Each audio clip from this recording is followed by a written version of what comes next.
rencana tindak lanjut, dan yang kelima yaitu refleksi pengalaman belajar selama mengikuti seminar PTG. Selanjutnya yaitu identifikasi diri. Visi untuk pendidikan di Indonesia yaitu menjadi pendidikan sebagai sarana untuk membentuk insan yang berkarakter, berwawasan lingkungan, dan berkualitas untuk masa depan bangsa. Yang kedua, visi sebagai calon guru yaitu mewujudkan peserta didik yang berkualitas, takwa kepada Tuhan Yang Maha Esa, berbudi luhur, dan bermanfaat bagi lingkungan. Langkah-langkah untuk mencapai visi tersebut yaitu yang pertama, melaksanakan pembelajaran dan bimbingan kepada peserta didik secara efektif, kreatif, dan inovatif. Yang kedua yaitu mendampingi dan mendorong peserta didik untuk bereksplorasi wawasan lingkungan yang baik. Dan yang ketiga yaitu mendorong peserta didik untuk menerapkan aspek sosial berbudi luhur di lingkungan sekolah. Selanjutnya yaitu pengalaman belajar mata kuliah pembelajaran sosial emosional. Yang pertama, topik 1, kompetensi sosial emosional berdasar kerangka kolaboratif for academic social and emotional learning (ESOL). Yang topik kedua yaitu peran guru sebagai teladan pembelajaran keterampilan sosial emosional. Dan topik yang ketiga yaitu experiential learning. Topik keempat, experiential learning untuk pembelajaran emosional. Dan yang terakhir yaitu school building. Di sini saya mengambil topik yang pertama yaitu kompetensi sosial emosional berdasar kerangka kolaboratif for academic social and emotional learning. Kompetensi sosial emosional berdasar kerangka kolaboratif for academic social and emotional learning menjelaskan bahwa pembelajaran emosional adalah proses untuk membantu individu, anak, dan dewasa mengembangkan kemampuan dasar untuk hidup. Selanjutnya, sosial emosional adalah proses belajar mengenali dan mengelola emosi, menyelesaikan masalah, kesadaran diri, pengenalan emosi, pengelolaan diri, mengelola emosi dan fokus, kesadaran sosial, keterampilan berempati, keterampilan berhubungan sosial, daya rating, pengambilan keputusan yang bertanggung jawab. Selanjutnya yaitu refleksi pengalaman belajar bermakna. Pada proses pembelajaran sosial emosional akan menawarkan 5 kompetensi dasar, yaitu kesadaran diri, manajemen diri, kesadaran sosial, keterampilan membangun relasi, dan pengambilan keputusan. Pembelajaran sosial emosional membantu guru memahami dan mengelola setiap emosi yang muncul sehingga dapat menciptakan pembelajaran yang menyenangkan dan membangun hubungan komunikasi yang baik dengan peserta didik. Peserta didik dapat mengenali dan memahami setiap perasaan atau emosi yang dimiliki selama mengikuti pembelajaran. Dalam pembelajaran sosial emosional ada beberapa teknik yang digunakan yaitu teknik menggambar dengan jari, membuat jurnal diri untuk mengenali dan membantu perkembangan diri, membuat kolasi diri, stop, menulis ucapan terima kasih, menulis surat untuk menyampaikan emosi atau perasaan kepada orang lain. Guru perlu mengenali, memahami emosi peserta didik dan berempati dalam menghadapi peserta didik dengan latar belakang yang berbeda. Selanjutnya, desain pembelajaran fase yang saya ambil fase B kelas 4, elemen Pancasila, materi pola hidup gotong royong. Capaian pembelajarannya yaitu peserta didik mampu menunjukkan makna sila-sila Pancasila dan penerapannya dalam kehidupan sehari-hari, mengenal karakter para perumus Pancasila, menunjukkan sikap bangga menjadi anak Indonesia yang memiliki bahasa Indonesia sebagai bahasa persatuan di lingkungan keluarga, sekolah, dan masyarakat. Untuk tujuan pembelajaran dari materi pola hidup gotong royong yaitu peserta didik dapat menemukan jenis kegiatan gotong royong di lingkungan sekolah. Yang kedua, peserta didik dapat menyimpulkan manfaat dilakukannya kegiatan gotong royong di sekolah. Dan yang terakhir, peserta didik dapat membandingkan kegiatan gotong royong dengan kegiatan individu. Artefak yang saya ambil yaitu pada eksplorasi konsep. Pada artefak eksplorasi konsep membantu saya memahami materi pada topik kompetensi sosial emosional berdasar kerangka kolaboratif for academic social and emotional learning. Dan yang kedua, ruang kolaborasi. Pada artefak ini berisi beberapa lembar kerja mahasiswa yang membantu memahami ruang lingkup PESEL dan kasus yang berhubungan dengan PESEL. Dan yang ketiga yaitu praktek pembelajaran dengan menerapkan PESEL. Desain inovasi yang saya gunakan yaitu How Do You Feel Today. Yang pertama, How Do You Feel Today menaikkan perasaan peserta Kegiatan ini bertujuan untuk bagaimana perasaan peserta didik ketika mengikuti pembelajaran. Dan yang kedua yaitu apresiasi. Peserta didik diberikan apresiasi sebagai pengakuan atas prestasi atau keberhasilan yang telah dicapai dalam pembelajaran. Dan yang ketiga yaitu SDP. Setelah masuk ke bagian inti pembelajaran, guru memberikan S-Breaking yang melatih otak dan pengendalian emosi. S-Breaking akan dipandu oleh guru untuk menyiapkan peserta didik menerima informasi pembelajaran. Yang selanjutnya yaitu rencana tindak lanjut. Rencana tindak lanjut How do you feel today? Yaitu kegiatan menanyakan perasaan peserta didik. Rencana tindak lanjutnya memperkuat koneksi emosional peserta didik. Dan yang kedua, rencana tindak lanjut apresiasi. Yang pertama, menjadikan kegiatan apresiasi sebagai refleksi di saat akhir pembelajaran. Dan yang kedua, menjadikan apresiasi bentuk dukungan emosional yang mengurangi tingkat stres dan kecemasan pada peserta didik. Dan rencana tindak lanjut yang terakhir yaitu S-Breaking. Yang pertama, mengaitkan ide S-Breaking dengan kondisi emosional peserta didik. Dan yang kedua, menggunakan S-Breaking yang bervariasi dan kreatif. Dan yang ketiga, mengidentifikasi sarana dan prasarana mendukung S-Breaking dalam pembelajaran. Yang terakhir yaitu refleksi pengalaman belajar selama mengikuti mata kuliah seminar PPG. Saya menyadari bahwa pendidikan di Indonesia seharusnya berpusat pada peserta didik. Yang kedua, pendidikan seharusnya tidak hanya berfokus pada penyampaian materi, tapi juga pengembangan potensi dan bakat setiap peserta didik. Dan yang ketiga, pendidikan yang berpusat pada peserta didik harus mengakomodasi keragaman ini dengan menyediakan berbagai metode pembelajaran yang menarik dan efektif. Yang kedua, saya menyadari bahwa untuk menjadi guru profesional, saya harus berinovasi dan menerapkan metode pembelajaran yang kreatif dan menarik untuk meningkatkan minat belajar peserta didik. Yang kedua, memiliki pemahaman mendalam tentang tugas dan fungsi guru. Dan yang terakhir yaitu menguasai materi pembelajaran, pengembangan pedagogik yang efektif, mampu menilai dan mengevaluasi pembelajaran, membimbing dan memotivasi peserta didik, serta berkolaborasi dengan orang tua dan pemangku kepentingan lainnya.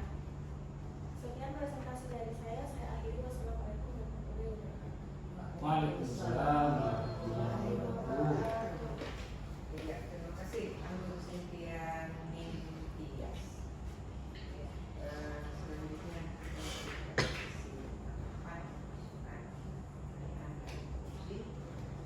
pertama saya akan Bapak Supran, silakan Bapak. Oke, terima kasih Ibu Anggun. Gimana kabarnya, sehat? How do you feel today?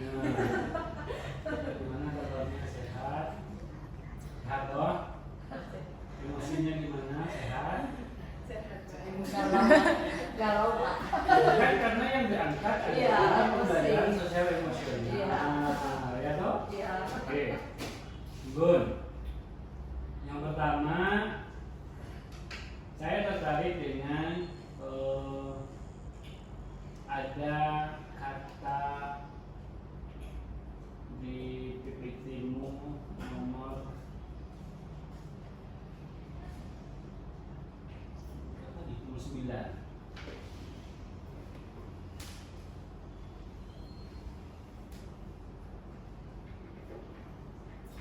Ada tujuan pembelajaran di situ. Ya. Nah, dalam tujuan pembelajaran itu saya bukan tidak menemukan level kognitif berapa yang ingin dicapai pada tujuan itu. Level kognitifnya di level berapa di 3 tujuan itu? Di C4, yang mana yang di C4 itu? Kata yang mana yang menjelaskan tujuan pertama misalnya peserta didik dapat menemukan jenis kegiatan gotong-royong di lingkungan sekolah. Di level mana? Di kata operasional yang mana yang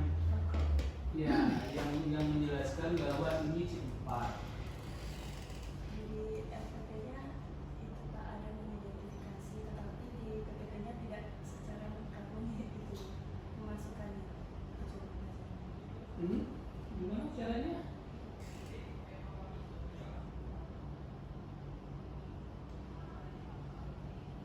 Nah, saya senang dengan berbagai perbedaan tampilan yang tadi siapa namanya yang pertama tadi? Aprilia. Aprilia. Sekarang Anggun, saya melihat saya pengen menemukan tujuan pembelajaran yang sudah dijelaskan. Nah, dari beberapa tujuan pembelajaran menemukan, menyimpulkan itu sepertinya masih pada level kognitif Q2.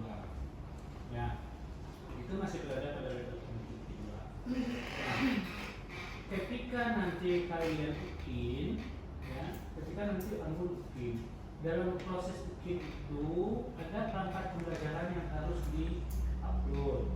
Ada 5 perangkat pembelajaran dalam satu file yang harus di-upload.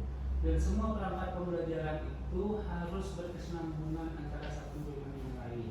5 perangkat itu apa saja? Ya, dari modul ajar, rekam ide, media, bahan ajar, sama instrumen penilaian. Nah, dalam modul ajar kita harus mampu memperlihatkan bahwa satu tujuan itu sesuai dengan capaian pembelajaran, dan tujuan pembelajaran itu diupayakan tujuan pembelajaran yang berbasis HOTS. Seperti itu. Kalau kita bicara HOTS, maka levelnya ada pada level C4, C5, dan C6. Maka perlu Anggun melihat kembali kata kerja operasional yang sesuai dengan level-level mulai dari C4, C5, dan C6. Jangan sampai nanti gara-gara satu tujuan pembelajaran yang maaf ya, yang berada pada level C2 akhirnya nilainya menjadi minor. Nah, tentu kan saya nggak mau Anggun nanti bersama teman-teman mendapatkan nilai minor. Tentu tetap berusaha kita mencapai nilai maksimal. Karena penguji kita bukan lagi dari ujian, penguji tentu dari orang lain. Kan seperti itu ya. Nah, itu yang perlu ya. Yang kedua, kenapa saya tadi bilang berkesinambungan, punya keterhubungan antara satu dengan yang lain, ya toh? Nah, ketika kita menjelaskan tujuan pembelajaran itu pada level tertentu, misalnya pada level C5 atau misalnya pada level C6, saya tidak akan bicara level low lagi, tapi kita bicara level tinggi ya. Nah, C5 atau C6 misalnya atau C4, maka nanti pada kisi-kisi asesmen, pada kisi-kisi instrumen penilaian, pada butir-butir soal yang terdapat pada penilaian itu harus sesuai dengan harus sesuai dengan tujuan yang sudah ada pada modul.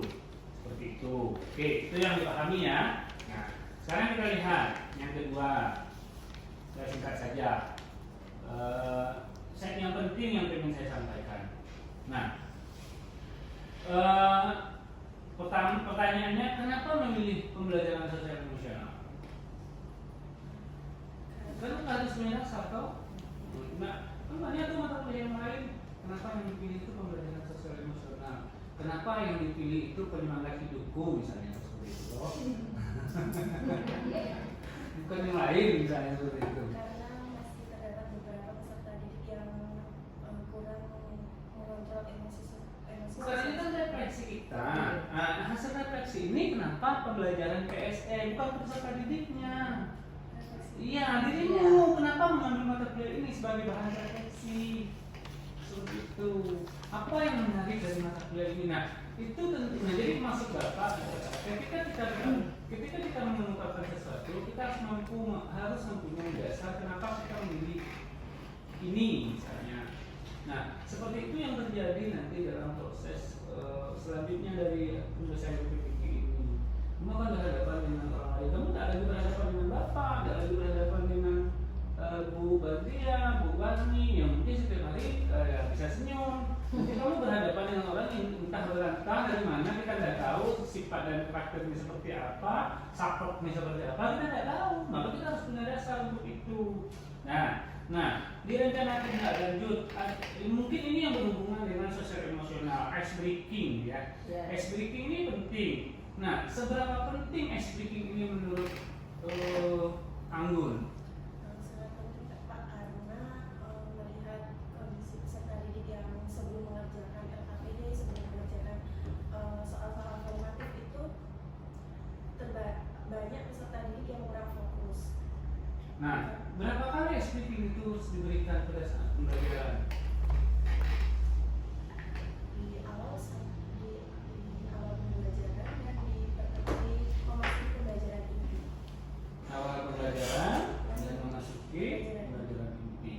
ice breaking, kita bicara sosial emosi. Emosi itu nggak bisa kita bilang bahwa orang emosi itu hanya pada saat awal pembelajaran, emosinya muncul hanya pada saat kegiatan inti pembelajaran. Nah, di dalam penilaian, ini saya bercerita poin-poin penilaian supaya ini jangan sampai nanti salah dalam menjawab atau salah dalam membuat video pembelajaran. Kamu kan akan membuat video lagi toh? Nah, ice breaking itu ada jawaban seperti ini. Ice breaking itu diberikan hanya sekali pada saat salah satu kegiatan awal, inti, atau kegiatan akhir. Ice breaking hanya diberikan 2 kali, kegiatan awal dan inti, atau kegiatan inti dan akhir, misalnya, atau kegiatan awal dan akhir. Nah, ice breaking diberikan 3 kali, awal, inti, akhir. Atau ice breaking diberikan sesuai dengan kebutuhan peserta didik. Nah, ini yang saya bilang sama yang dengan yang pertama, kebutuhannya. Kebutuhannya kapan? Kalau memang kebutuhannya ternyata dalam 2 kali 35 menit atau 70 menit itu ternyata kita melihat peserta didik itu membutuhkan 4 sampai 5 kali ice breaking, ya kita berikan. Pada saat mereka jenuh, kita berikan ice breaking. Pada saat konsentrasinya sudah hilang, kita berikan ice breaking, agar mereka kembali fokus pada melakukan kegiatan pembelajaran. Nah, ini penting. Kalau misalnya menjawabnya hanya 1 kali atau hanya 2 kali, maka poin nilainya itu hanya 2. Nah, itu yang saya beritahu ke kalian. Karena ini kadang-kadang kan kita melihat sebenarnya bukan kita saja, mahasiswa luar pun sama. Dia hanya memberikan SPG itu 3 kali, kegiatan awal sekali, kegiatan inti sekali, kegiatan akhir sekali. Tapi tidak itu dasarnya, SPG itu diberikan berdasarkan kebutuhan. Nah, oke, sekarang terakhir. Nah, cukup lah. Jago cerita ni. Terima kasih. Saya izin sebentar Bu ya. Ada tamu di kita saja. Ya, iya, baik, terima kasih Bu Ananda Anggun. Ibu tertarik juga dengan ini, pembahasannya tentang sosial emosional ya, kelas 4. Nah, dari sini kan ada desain inovasinya dijabarkan tuh. Kalau di awal, how do you feel, bagaimana menanyakan perasaan mereka pada hari itu, terus memberikan apresiasi, pengakuan, validasi atas prestasi, ujiannya seperti itu ya. Terus ice breaking seperti yang dibahas sama Pak Sofan. Kalau itu lebih melihat ini saja ke realnya, pengalaman di lapangan gitu ya. Sebagai seorang calon guru, si Anggun ini bagaimana atau apa yang akan dilakukan pada saat misalnya memasuki baru mau memulai kelas, tapi ada anaknya yang berantem, gitu kan? Misalnya 1 cowok, 1 cewek, kelas 4 ini. Nah, kira-kira apa yang Anggun akan lakukan untuk mengkondisikan kelas tersebut yang melibatkan kemampuan KSE-nya, kompetensi sosial emosionalnya seperti apa gitu. Padahal baru mau masuk, situasinya anak-anak berantem gitu. Pasti ada di situ kan KSE-nya. Nah, kira-kira seperti apa? Dengan cara menegur peserta didik tersebut, jika peserta didik tersebut mengakui kesalahannya, itu berarti peserta didik itu termasuk dalam kesadaran diri. Kesadaran diri. Terus, nah, apakah pas masuk dengan membuka kelas dengan memberikan pertanyaan yang tadi, how do you feel today? Padahal mereka situasinya berantem kan? Kira-kira masuk nggak masuk Ibu yang seperti itu? Jika kalau posisi berantem nggak masuk Bu. Nah, Ya, apa yang Anda lakukan? iya, apa kan kamu guru nih Bu, boleh kan Bu saya kasih Apa yang Anda lakukan? apa yang kira-kira bakal Anggun lakukan gitu? Menjerit, Anggun. Iya, gitu Iya. kan? Mengkondisikan peserta didik. Iya, mengkondisikannya seperti apa gitu. Anak-anak SD itu loh, Iya. walaupun masih kelas 4 anak SD Bun. Ya.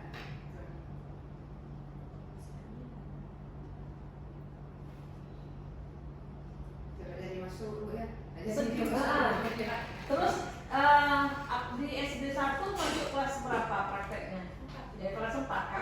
Bagaimana karakter anak kelas 4 gitu? Kira-kira.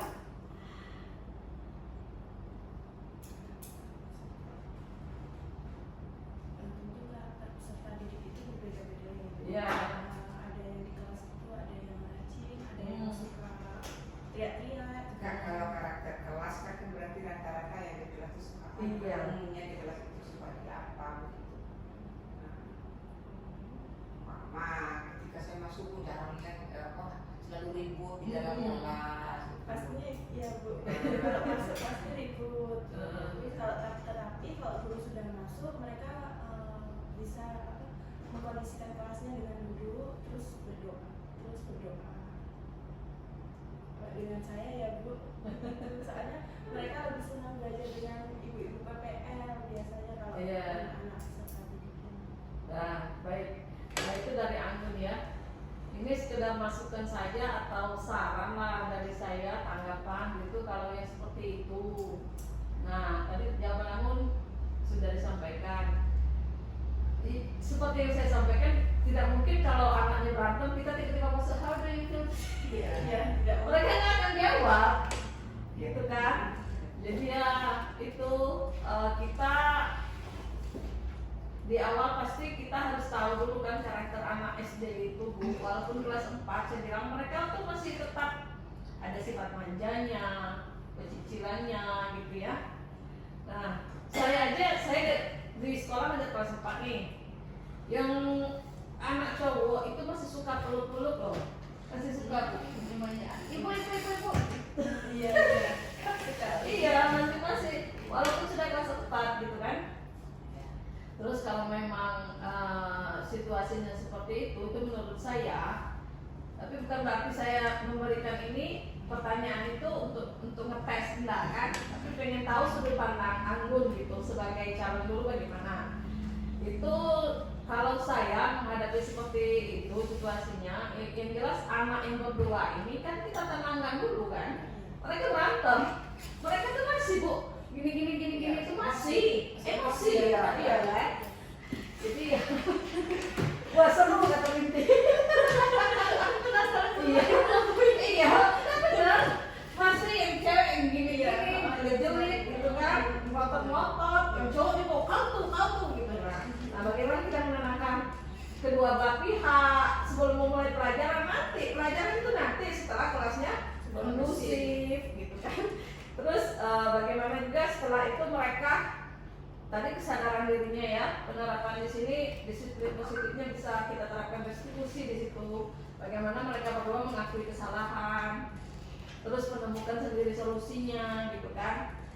Itu terus juga kelas yang kawan-kawan yang satu kelas itu agar tidak terpengaruh, jangan sampai terpengaruh sama mereka berdua yang berantem kan.